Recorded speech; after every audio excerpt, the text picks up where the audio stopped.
Hello everyone, welcome to all of you. मैं वरुण अवस्थी, आप सभी का जीएस एजुकेटर एक बार फिर से वेलकम करता हूं हमारे इस यूट्यूब चैनल पर आप सभी का।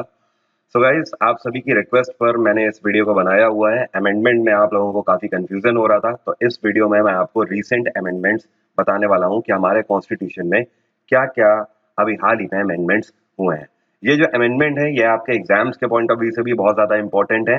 डेफिनेटली ये सभी एग्जाम्स में पूछे जाएंगे और साथ के ही साथ आपकी जनरल नॉलेज के लिए भी बहुत ज्यादा फायदेमंद है। इस छोटे से वीडियो में मैं आपको बहुत ही आसान और बेहतर तरीके से इन सभी अमेंडमेंट्स के बारे में बताऊंगा।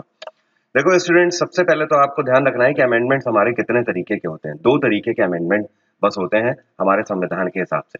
जो हमारे अमेंडमेंट्स हैं उनको गवर्न किया गया है आर्टिकल 368 में। अनुच्छेद 368 के आधार पर यह बताया गया है कि संशोधन संविधान में दो तरीके से हो सकते हैं। पहला जो संशोधन होता है वो पार्लियामेंट में अगर स्पेशल मेजोरिटी मिल जाती है किसी भी बिल को, तो वो अमेंड हो जाता है। और दूसरा जो संशोधन किया जाता है उसके लिए हमें लेजिस्लेचर से स्पेशल मेजोरिटी लेनी होती है। कहने का मतलब ये है कि एक संशोधन वो होता है जो कि सिर्फ और सिर्फ पार्लियामेंट के आधार पर कर दिया जाता है, और दूसरा संशोधन वो होता है संविधान में जो कि पहले स्टेट से आता है, उसके बाद फाइनली पार्लियामेंट में आके वो अप्लाई होता है। जो स्टेट से पार्लियामेंट में आ रहा है, पहले वो स्टेट लेजिस्लेचर से स्पेशल मेजोरिटी के तहत पास होना चाहिए और उसके बाद वो बिल आ जाना चाहिए पार्लियामेंट में, और पार्लियामेंट में भी उसको स्पेशल मेजोरिटी मिल जानी चाहिए। तो ये दूसरा तरीका है। तो दो तरीके के ये हमारे अमेंडमेंट है जो कि आर्टिकल 368 में बताए गए हैं। अब बात आती है आज तक हमारे संविधान में टोटल कितने संशोधन हो चुके हैं। तो ध्यान रखना है आपको, जनवरी 2020 तक हमारे संविधान में 104 संशोधन हो चुके हैं। 104 में से मैं आपको 100 संशोधन की बात नहीं करूंगा, 100 अमेंडमेंट्स तक सभी को पता है। इसके बाद के जो 4 अमेंडमेंट हुए हैं, 101, 102, 103 और 104, बस उसके बारे में इस वीडियो में मैं आपको बताने वाला हूं, जहां से आपको एग्जाम में भी क्वेश्चन देखने को मिले। 101 अमेंडमेंट जो हुआ है हमारे कॉन्स्टिट्यूशन में, ये 2017 में हुआ था, और इसके तहत आर्टिकल 246 ए, 269 और 279 ए को जोड़ा गया है।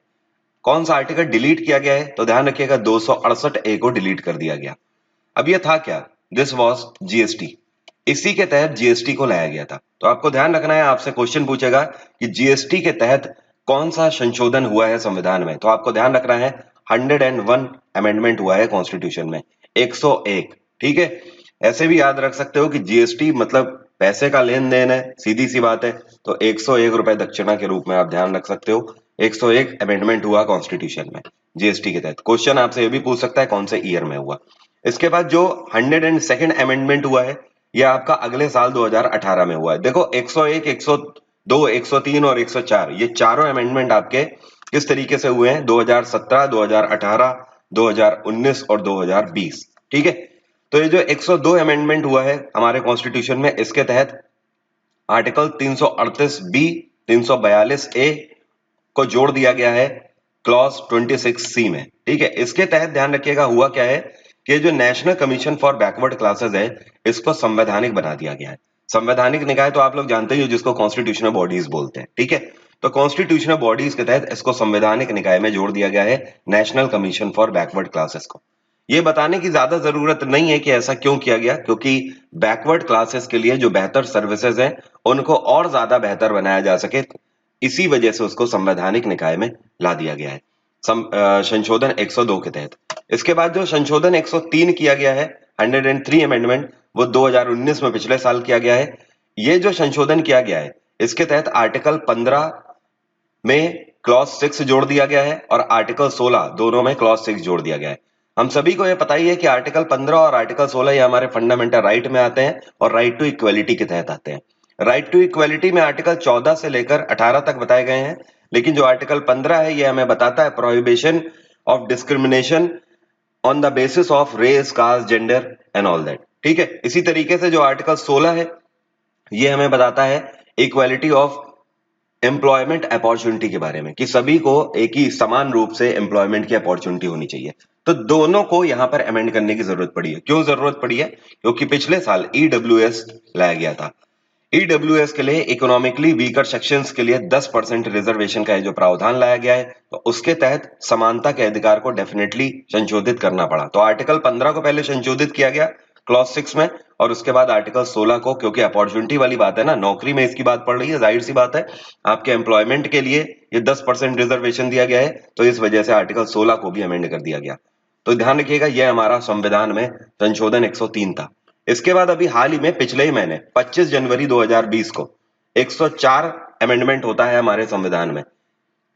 ये जो अमेंडमेंट हुआ है, इसके तहत आर्टिकल 334 को अमेंड कर दिया गया है। इसके तहत देखो क्या किया गया है, हमारा जो लोकसभा है, लोकसभा में एससी और एसटीज के लिए सीटों को बढ़ा दिया गया है। लेकिन दूसरी तरफ ध्यान रखिएगा, जो एंग्लो इंडियन का प्रावधान रहता था, एंग्लो इंडियन की जो सीटें रहती थी, आरक्षित सीटें, उनको रिमूव कर दिया गया है लोकसभा से और साथ में स्टेट असेंबली से, मतलब विधानसभा से और लोकसभा से, दोनों के एंग्लो इंडियंस की जो रिजर्व सीट थी, 2 सीट लोकसभा में होती है और 1 सीट अभी तक होती थी आपकी लेजिस्लेटिव असेंबली में, विधानसभा में, इनको रिमूव कर दिया गया है और उसके बिहाफ पर एससी एसटी की सीटों को बढ़ा दिया गया है। तो ये संशोधन किया गया है आर्टिकल 334 में। 25 जनवरी 2020 को किया गया था। इस दिन को हम लोग नेशनल वोटर्स डे के रूप में मनाते हैं।